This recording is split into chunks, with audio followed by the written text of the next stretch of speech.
karena mereka menaruh pengharapan dan kehidupan masa depan terhadap kekuatan dirinya. Itu yang menjadi menakutkan. Karena manusia berubah menjadi sosok Tuhan yang berhak untuk menghukum atau menjatuhkan sesuatu vonis bagi hidup seseorang. Manusia berhak untuk memutuskan ini dosa atau bukan dosa. Wah, sungguh menakutkan, bukan? Padahal manusia di dalam dirinya dicipta oleh Tuhan ini sebelum berdosa. Jadi manusia diciptakan oleh Tuhan tidak berdosa. Manusia dicipta dalam kesempurnaan. Nah, di dalam kesempurnaan manusia itu diciptakan oleh Tuhan, maka sempurna dalam seluruhnya. Manusia itu sempurna di dalam keadaan fisiknya. Manusia itu dicipta sempurna dalam pikirannya. Sempurna dalam fisiknya, tidak ada sakit penyakit di sana. Sempurna dalam fisiknya, begitu natural keberadaannya. Tetapi manusia juga sempurna pada pikirannya. Ia mampu untuk memahami apa menjadi kehendak Allah. Ia mampu untuk bersekutu dengan Allah. Kemampuan intelektual yang begitu hebat. Nanti bagian ini akan kita bicarakan lagi di kemudian. Nah, jadi saudara, kemampuan itu ada pada fisikalnya, ada pada intelektualnya, ada pada rohaninya. Ya. Ada pada rohaninya. Sehingga ia mampu seperti apa yang saya katakan tadi bersekutu dengan Allah. Setelah secara intelektual dia mampu mengenal atau menjelaskan tentang Allah itu. Manusia itu juga diciptakan dalam kesempurnaan. Karena tidak berdosa. Tidak ada dosa pada diri manusia. Jadi secara teologikal manusia sempurna. Ya. Secara psikologikal, wow, manusia juga sempurna. Karena punya rasa yang masih indah. Kebersamaan Adam dan Hawa yang begitu luar biasa. Diciptakan sebagai pasangan yang bahagia. Kan gitu ya. Nah tetapi kemudian saudara, di sisi lain lagi, manusia yang diciptakan dalam kesempurnaan juga adalah manusia yang terbatas. Karena apa? Karena dia ciptaan. Yang tidak terbatas adalah yang menciptakan. Yang diciptakan selalu ada pada keterbatasan. Maka keterbatasan pada manusia itu perlu satu wilayah. Perlu teritorial yang jelas. Itu sebab manusia dikatakan boleh memakan apa saja yang ada di pohon ini. Kecuali yang di tengah-tengah. Jangan kau makan. Apa yang ada di taman boleh. Tapi yang di tengah jangan. Ada peraturan. Tetapi peraturan itu bukanlah penindasan. Peraturan itu bukanlah jebakan seperti banyak kata orang. Ah, Tuhan kan sudah tahu manusia akan berdosa. Kenapa ditaruh di situ? Jawabannya sangat sederhana. Ya. Maka Tuhan kasih tahu jangan makan. Nah, kalau dimakan ya berdosa. Ya, kenapa ditaruh situ? Justru karena ditaruh itulah manusia jadi manusia. Karena dia punya proyek yang harus dipertanggungjawabkannya kepada Tuhan. Dan Tuhan percaya dia mampu menjalankan proyek itu. Dia layak dipercaya maksud saya. Jadi sebetulnya keberadaan pohon itu sangat-sangat memanusiakan manusia. Bukan jadi sebuah jebakan. Justru kalau nggak ada itu robotlah manusia. Semuanya sudah sampai everything oke kan begitu. Tetapi dengan ada itu manusia punya proyek. Di dalam kecukupan yang melimpah jangan makan yang satu. Tapi yang dilarang itu justru yang ditelannya kan begitu. Jadi bukan jebakan Tuhan. Justru penghargaan kepada kemampuan manusia untuk mengatakan ya dan tidak. Hanya sayang. Dalam keterbatasannya dia memiliki kesalahan. Itu judul yang lain lagi. Tetapi keterbatasan manusia menjadi satu keterbatasan yang penting karena dia ciptaan. Keterbatasan menjadi penting karena dia punya atasan. Yang menjadi majikan sekaligus pemilik seluruh hidupnya yaitu Tuhan. Nah hakikat manusia itu. Oleh karena itulah sebetulnya keterbatasan menjadi kunci daripada kesempurnaan. Karenanya dengan terbataslah manusia itu disebut sempurna. Karena kalau dia rela terbatas dia sempurna. Karena nggak mau dia terbatas, ya jadinya nggak sempurna, berdosalah dia. Habis dia mau sama dengan Tuhan, mau nggak terbatas kan begitu. Akibatnya hancurlah. Padahal kalau dia mau terbatas, tetaplah bahagialah dan tak hancurlah dunia ini kan begitu saudara. Nah oleh karena itu kesadaran-kesadaran seperti ini penting bulat di dalam hidup kita. Kita ini manusia terbatas, jangan sombonglah. Apa kau pikir hartamu yang banyak itu bisa kau beli dunia ini? Iya kan? Apa kau pikir kedudukan yang hebat itu bisa kau mencapai kesempurnaan? Apa kau pikir dengan segala yang ada itu kau bisa menjadi hebat? Tidak. Tetapi justru ketika kau menyadari kelemahan, kekuranganmu, ketiadaanmu, kau menyadari keterbatasanmu, maka kau dekat pada kesempurnaan. Wow, ini penting. Andai, ini kita berandai-andai. Adam dan Hawa ini tidak usahlah berspekulasi untuk mendengarkan apa yang dikatakan setan itu. Mereka sadar mereka terbatas. Maka mereka dalam keterbatasan harus tunduk kepada Allah. Dan kalau mereka tunduk, mereka tidak akan berdosa. Tapi karena mereka tidak mau tunduk, mendengar pula godaan setan yang menarik ini kan. Godaan setan yang sangat-sangat spektakuler. Mau sama dengan Allah, mau sama dengan penciptaku. Waduh, mimpi apa ini? Akhirnya dia tidak rela, rupanya di dalam keterbatasannya tidak bisa nikmati. Dia coba menerobos keterbatasan untuk jadi sama dengan Allah. Justru dia kehilangan kesempurnaan. Kesempurnaan ada pada kesadaran dan penerimaan akan keterbatasan. Bagi kita manusia masa kini juga sama, saudara. Karena itu menerima keterbatasan membuat kita menjadi orang yang rendah hati kan. Menerima keterbatasan membuat kita menjadi orang yang legowo katanya gitu ya. Orang yang panjang sabar. Menerima keterbatasan membuat kita bisa menerima realita hidup yang pasang surut, naik turun, pahit manis itu. Tapi tanpa itu, kita terikat pada perangkap kepongahan, kesombongan, kekuasaan, kebanggaan yang kosong, yang justru membunuh kita. Dunia salah melangkah, dunia salah menilai.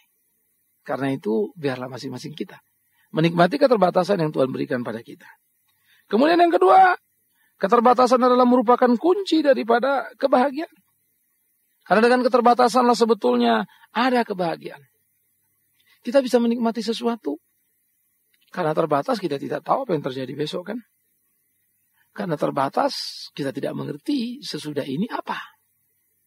Habis saudara mendengarkan radio ini masih hidup apa enggak ya? Saudara bilang, oh masih lah Pak. Dari mana kau tahu? Biasanya begitu. Iya kan. Tetapi pastinya, sejujurnya kita juga nggak tahu lah. Karena bisa saja habis itu kita mati kan. Nah, oleh karena itu di dalam bagian-bagian seperti ini, menyadari keterbatasan-keterbatasan itu akan justru menjadi kunci kebahagiaan kita. Karena kita rela untuk tidak mematok diri pada satu tempat.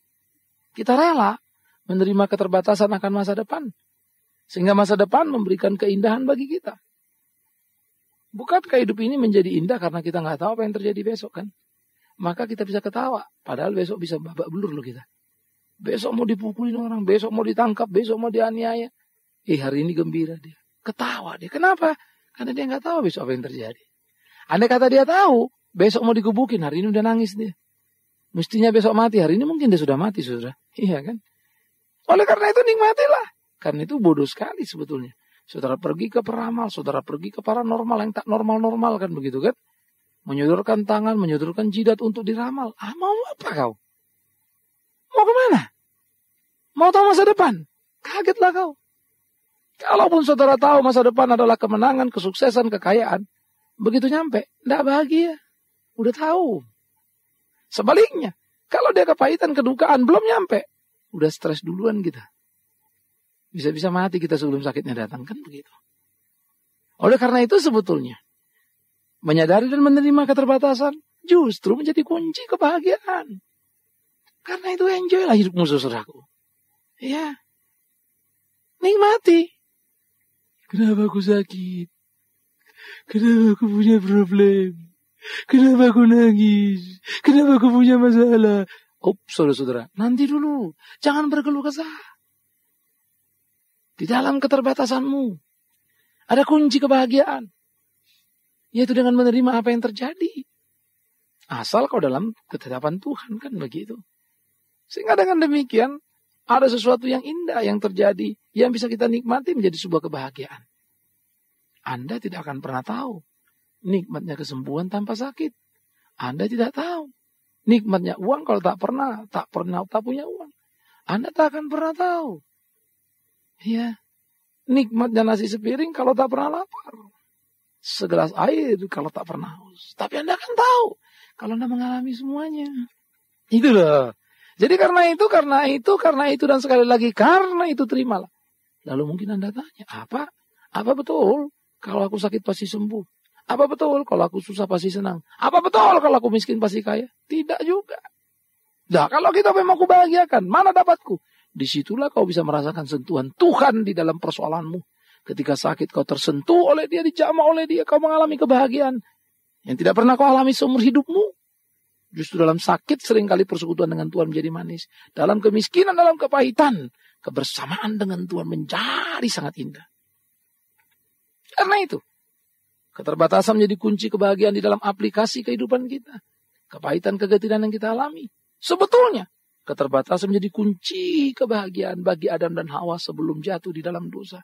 Sehingga di sana mereka seharusnya menikmati kebahagiaan di dalam kebersamaan itu. Kenapa? Karena di dalam keterbatasan menjadi kunci kebahagiaan, maka dalam keterbatasan pula kunci kebergantungan. Karena terbatas, Adam bergantung juga kepada Hawa yang penolongnya. Karena terbatas, Hawa bergantung pula kepada Adam, sang pemimpinnya. Maka kebergantungan menumbuh kembangkan cinta di antara mereka. Kebergantungan mengikat mereka menjadi satu padu secara luar biasa. Kebergantungan membuat mereka tidak lagi disebut dua tetapi satu. Kebergantungan membuat mereka menjadi begitu luar biasa. Kenapa mereka bergantung? Karena terbatas. Jadi, nikmatilah keterbatasanmu. Karena kau manusia. Jangan marah pada keterbatasan. Jangan marah kepada kepahitan, kegetiran yang tidak bisa kau atasi. Karena kau terbatas. Lain hal. Kita boleh jengkel lah ya. Kalau mestinya bisa kita bikin selesaikan. Tapi karena gobloknya kita, lalainya kita, lengahnya kita. Jadi kita nggak bisa bereskan. Kan judulnya lain lagi. Tetapi saudara yang kekasih. Selama kita di dalam dan bersama dengan Tuhan, keterbatasan kita menjadi kunci kebergantungan. Kebergantungan itu membuat jadi indah. Bukankah indah? Kalau saudara dan saya bergantung kepada Tuhan.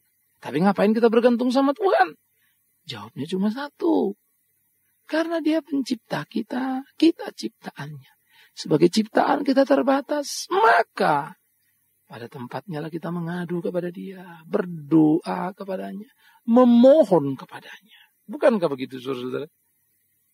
Tetapi, kalau kita tidak mau kepada keterbatasan, sehingga kita tidak mau kebergantungan, manalah pula kita bisa menghargai orang lain.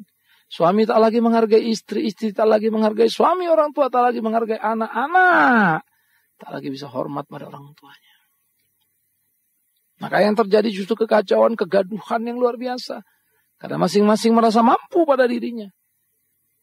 Tetapi, kebergantungan membawa kita pada titik keindahan kehidupan. Kebersamaan yang absolut. Wow! Kapan itu ada? Ketika sadar akan kebergantungan. Kapan kebergantungan itu ada? Ketika sadar akan keterbatasan. Karena memang manusia dicipta di dalam keterbatasan. Wow, indah ya saudara. Menyenangkan loh. Karena itu jangan ngomel-ngomel lah kalau kita terbatas. Jangan marah-marah lah kalau kita miskin. Jangan maki-maki Tuhan kalau kita sakit. Jangan marah-marah sama Tuhan lalu bilang tak kau jawab doaku karena kepahitan yang kau alami. Jangan gitu saudara-saudara. Jangan. Tapi bagaimana sebetulnya menyadari keterbatasan yang menimbulkan kebergantungan itu. Sehingga dalam pergumulan persoalan ini dihadapi. Kita sedang diajar untuk hidup takut kepada Tuhan dan bergantung pada Tuhan. Bersyukurlah masih bisa kita sakit dan berdoa. Banyak orang sakit tak sempat berdoa mati pula dia. Atau sakit tak berdoa dia tapi kemudian sembuh oleh keajaiban lain-lain begitu ya. Dunia ini. Maka dia makin yakinlah akan dunia ini. Saat itu apa yang terjadi? Hancurlah dia di hadapan Tuhan. Jadi saudara-saudara jangan pernah melihat hanya dengan fenomena kasat mata kita. Tapi lihatlah sesuatu yang seringkali tak mampu dilihat oleh mata telanjang kita. Bagaimana Tuhan mengerjakan perkara hebat di dalam kehidupan kita. Menghibur kita. Bukan dengan mengembalikan usaha yang hilang. Tapi menghibur kita menemukan kekuatan justru dalam kepahitan, kegagalan, dan rasa kehilangan. Itu loh. Karena itu bagi saudara-saudara sesama manusia. Ini istilahnya gitu ya. Sesama manusia. Yang sakit, punya masalah. Apapun masalah. Ya. Punya kepahitan, apapun kepahitan. Hari ini saya ingin berkata pada saudara. Sudah berapa lama kau meratap untuk itu? Sudah berapa lama kau sesali persoalan itu? Sudah berapa lama kau berdoa dan mulai jengkel hatimu? Hari ini kau harus berkata, salah besar. Salah besar. Tapi cobalah sorot dan lihatlah ke dalam. Betapa terbatasnya kita sebagai manusia. Maka semua itu wajar terjadi. Karena itu, sadarilah kau terbatas. Terbatas dalam pengetahuan juga. Terbatas dalam pemahaman juga. Terbatas untuk mengerti ketetapan Allah kan? Terbatas untuk memahami bulat-bulat apa yang Tuhan mau bukan? Maka dalam keterbatasan itu. bergantunglah kepadanya. Berdoalah. Biarkan dia menjawab dan melakukan apa yang perlu di dalam hidup kita. Jangan gurui dia. Karena kita terbatas, dia tidak. Dia tahu apa yang harus dia lakukan untuk kita. Tapi kita seringkali mereka-reka, kalau sakit harus sembuhlah segera, kalau miskin kayalah segera. Waktu tak terjadi, marah-marahlah kita. Padahal yang membuat ukuran kita, yang mengatakan itu sudah terlama sekali berdoa adalah kita. Entah sudah berapa lama rupanya kita berdoa. Ada yang bilang aku 2 tahun, aku 5 tahun, aku 15 tahun. Kenapa rupanya kalau kau 15 tahun? Minta-minta dan tidak sembuh. Kesalahanmu adalah kau selalu minta dan akhirnya kau tidak pernah menikmati keberadaanmu. Kenapa tidak pernah belajar bersyukur dan bertanya, God, Tuhan, kau suruh aku begini, terima kasihlah ya Allahku. Tapi tolonglah aku, ajarlah aku, mengertikan aku. Apa yang harus kumainkan dalam peranku seperti ini. Entah itu sakit, entah itu pahit, entah itu apapun persoalannya. Maka itu akan membawa kita pada satu kebahagiaan, keluar biasaan. Karena kebergantungan kepada Tuhan. Tetapi bukan mengalihkan pikiran, bukan mengalihkan permasalahan, bukan mensugesti diri. Salah pula kita, bukan itu. Tetapi bagaimana sebetulnya mengikat diri kita kepada Tuhan yang hidup. Wow, saudara. Itulah indahnya jadi orang Kristen. Ya, karena itu kalau saudara sudah terlalu lama menangis, sudah terlalu lama sakit, hari ini senyum sedikitlah. Mulai katakan, Tuhan ampuni aku. Ya, apalagi saudara-saudara yang sudah marah-marah sama Tuhan. Ingat, kita dalam ciptakan dalam keterbatasan, itu waktu di Taman Eden sana. Karena kita ciptaan. Maka dalam keberdosaan, ketika kepahitan, kegetiran datang, jangan buru-buru nangislah. Ya, jadi kita memang ciptaan kok. Maka ciptaan terbatas. Maka terbatas memungkinkan banyak hal terjadi. Sama seperti di Taman Eden. Dalam keterbatasannya bukan bergantung sama Tuhan Adam dan Hawa. Justru mendengarkan setan itu jatuh dalam dosa. Dalam keterbatasannya mereka tidak melakukan apa yang dilakukan Tuhan. Justru dalam dosa. Padahal. Kalau dalam keterbatasannya. Ya. Mereka itu taat.